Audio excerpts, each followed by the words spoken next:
केशव देसी Raju ji, secretary consumer affairs department, क्रूस grand जी, सिद्धार्थ बिरला जी, president FICCI, रजत Y जी, मैं सर्वप्रथम फिक्की द्वारा आयोजित इस इवेंट्स का मैं स्वागत करता हूं और आपने जो यहाँ आने का निमंत्रण दिया है उसके लिए मैं आपको धन्यवाद देता हूं।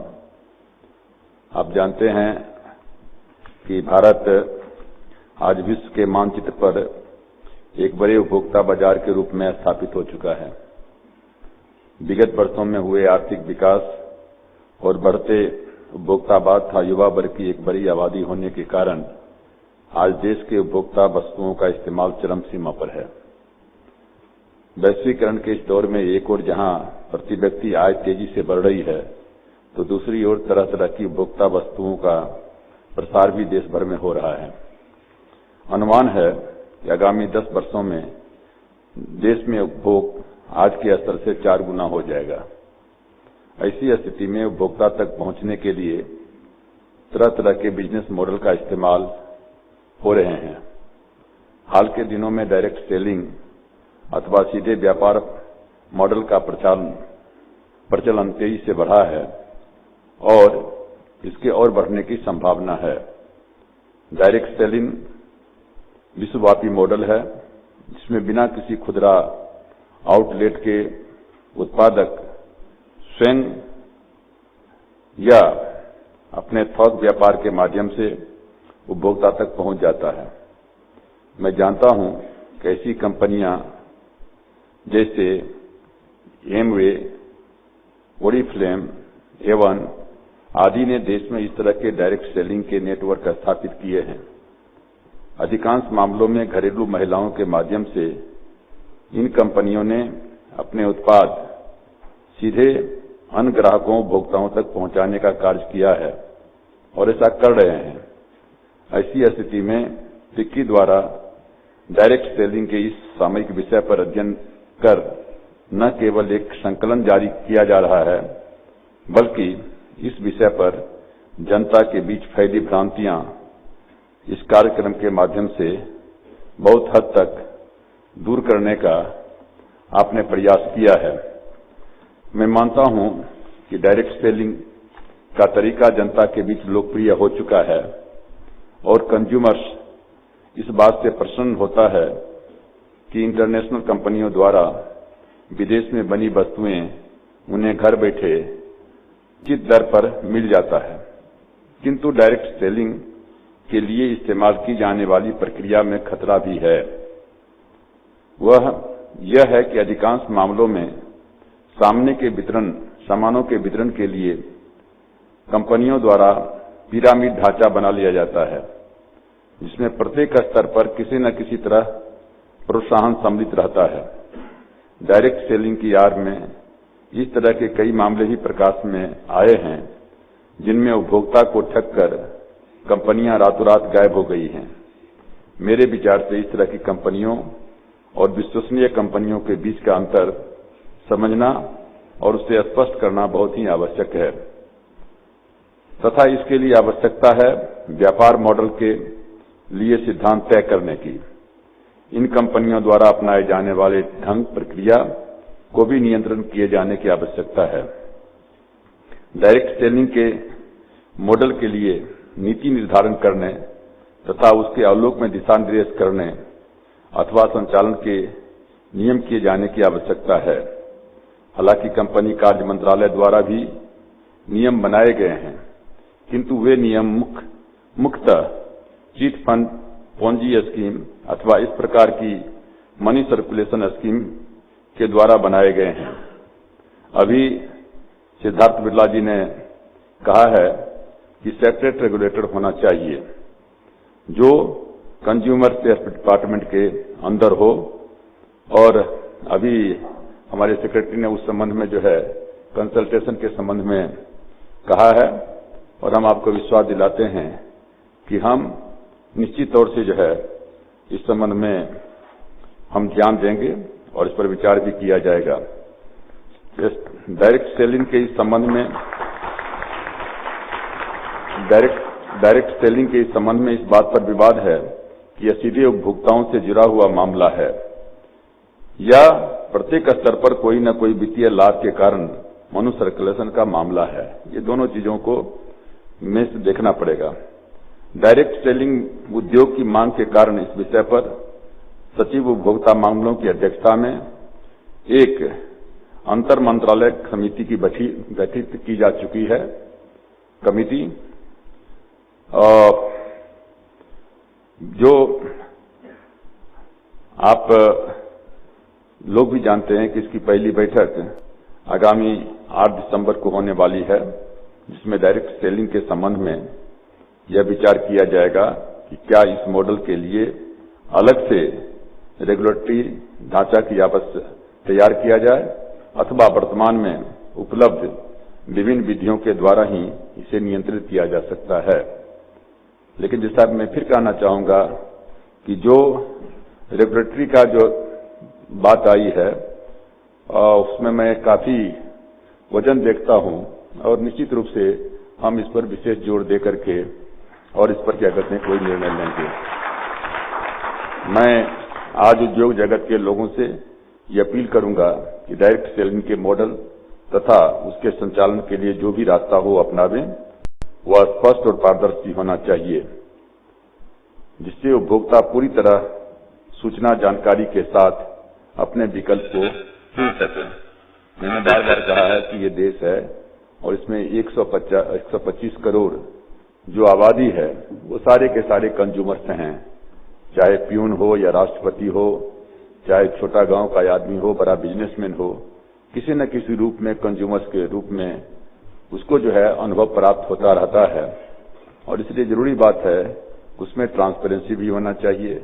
अभी आपने कहा make in India, made in India, prime minister ने मेक इन इंडिया की बात कही है, मेड इन इंडिया की बात कही है।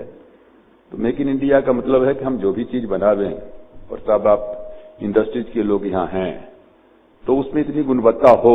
हम इन्वेस्टमेंट की बात करते हैं, इन्वेस्टमेंट अधिक से अधिक हो और हम उसमें हमारा BIS है, ब्यूरो ऑफ इंडियन स्टैंडर्ड है, तो हम चाहते हैं कि उस स्टैंडर्ड का सामान बने जो अंतर्राष्ट्रीय मार्केट में उसके प्रतिस्पर्धा में जो है आ सके। हमारे यहाँ सामान की कोई कमी नहीं है, अच्छे अच्छे सामान भी बनते हैं, लेकिन कभी कभी अच्छा बदनाम बुरा हो जाता है। चाइना है, अब उनका जो भी सामान आता है वो खूब अपना खपत हो जाता है। जब ये दीपावली के समय में आएगा तो दिया तक बेचना शुरू करता है, जबकि वहां दीपावली होता है कि नहीं हमको नहीं मालूम है। गणेश जी वहां है कि नहीं है, लेकिन गणेश जी ला करके यहाँ बेचना शुरू कर दिया है। तो हर चीज का जो है वो मार्केट क्या कहते हैं पकड़ लिया है। तो चाइना और इंडिया जो है हमारा भी बहुत फ्यूचर है। भविष्य में यदि मार्केट है तो दो ही मार्केट है, इंडिया का है, चाइना का है। चाइना भी बढ़ रहा है, लेकिन अभी हम डेवलपिंग स्टेज में क्या कहते हैं कि हैं। तो इसलिए हमको कोशिश करना चाहिए कि आपने ठीक कहा कि रोजगार का बात बिरला जी ने कहा, अधिक से अधिक लोगों को एम्प्लॉयमेंट मिले, अधिक से अधिक क्या कहते हैं कंपटीशन हो। अब तो कोई रिस्ट्रिक्शंस है नहीं, जो भी थोड़ा बहुत रिस्ट्रिक्शन है उसको हम लोग खत्म कर रहे हैं। तो अब सारा का सारा चीज जो है प्रतिस्पर्धा का, कंपटीशन का है, और कंपटीशन अपने देश में नहीं है बल्कि कंपटीशन इंटरनेशनल मार्केट से है। और अभी भी हम लोग मार्केट में विदेश में जाते हैं, चले जाइए विदेश में जाकर के आप सामान जो है खरीदिए, बहुत अच्छा है, आपको पसंद पड़ जाएगा कि ये जो खास करके सूती का कॉटन कपड़ा जो होता है बहुत तुरंत पसंद पड़ जाता है। लेकिन जब उसमें उल्टा करके देखते हैं मेड इन इंडिया तो कहते हैं छोड़ दो, खरीदते ही नहीं है। जो हमारे आज के बच्चे हैं, पहले हम लोग थे, पहले हम लोग पैसा देखते थे कि जो है पैजामा कुर्ता पहनने में कितना पैसा खर्चा लगता है। अब आज के बच्चे उसको देखते नहीं हैं, वो देखते हैं कौन ब्रांड का है, तो हम उसको ठग भी नहीं सकते हैं। इसलिए जो एक बाजार में जो चीज चल पड़ता है वो चल पड़ता है। तो हमको उसी तरीके से जो है हम लोग इस बात का कंज्यूमर मिनिस्टर के हिस्से से हम इस पर बहुत जोर दे रहे हैं कि हमारा जो भी चीज हो वो एक तो कंज्यूमर फ्रेंडली होना चाहिए, दूसरा स्टैंडर्ड का होना चाहिए, और तीसरा जो है, जो भी प्रोसीजर हो वो बिल्कुल जो है सरल, आसान क्या कहते हैं, प्रोसीजर क्या कहते हैं कि होना चाहिए। और हम कभी कभी हम अपने सामान पर ही, जैसो कल हमारे यहाँ पार्लियामेंट में क्वेश्चन था, वही बंद बोतल पानी वाला मामला लेकर के परसों, हम अपने चिंतित हो रहे थे कि हम क्या जवाब दें इसके लिए। हम क्या कहें कि हमारा पानी जो हम बोतल में बंद है वो सब प्योर पानी है, सब जो BIS का मार्क लगा हुआ है वो सब पूरा का पूरा स्टैंडर्ड है, या जो हमने स्टैंडर्ड तय किए हैं उसके मुताबिक जो है गांव में, जिला में पानी क्या कहते हैं कि बिक रहे हैं। अब वहां भी हम देख रहे हैं कि एक जगह नहीं है, एक मिनिस्ट्री में नहीं है, कई एक डिपार्टमेंट बने हुए हैं।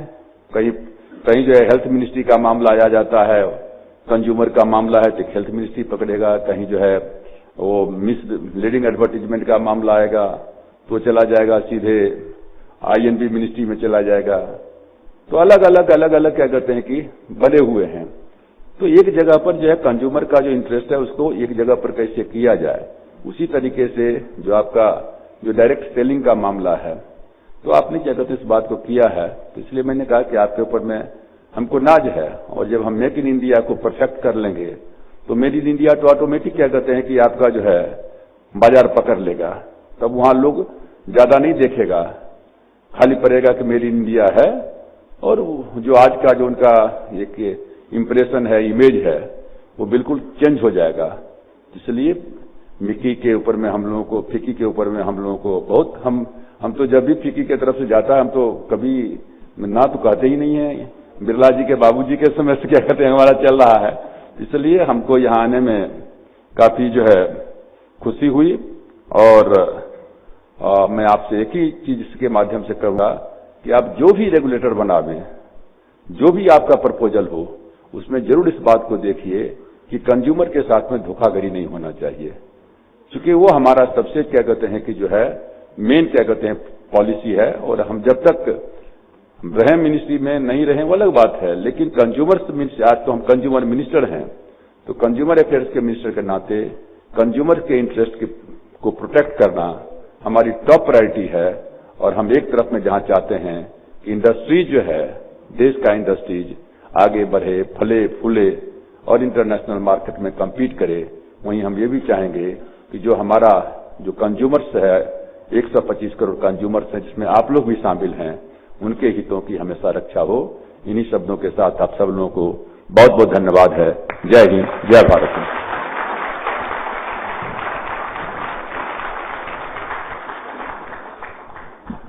बहुत बहुत आभार सर इन शब्दों के लिए जो अभी आपने हम सब के बीच में रखे। अब ज्यादा समय ना लेते हुए I would request our esteemed panel for the inauguration of the report that FICCI KPMG together have done. The report is a global direct selling, a global industry, opportunities for millions.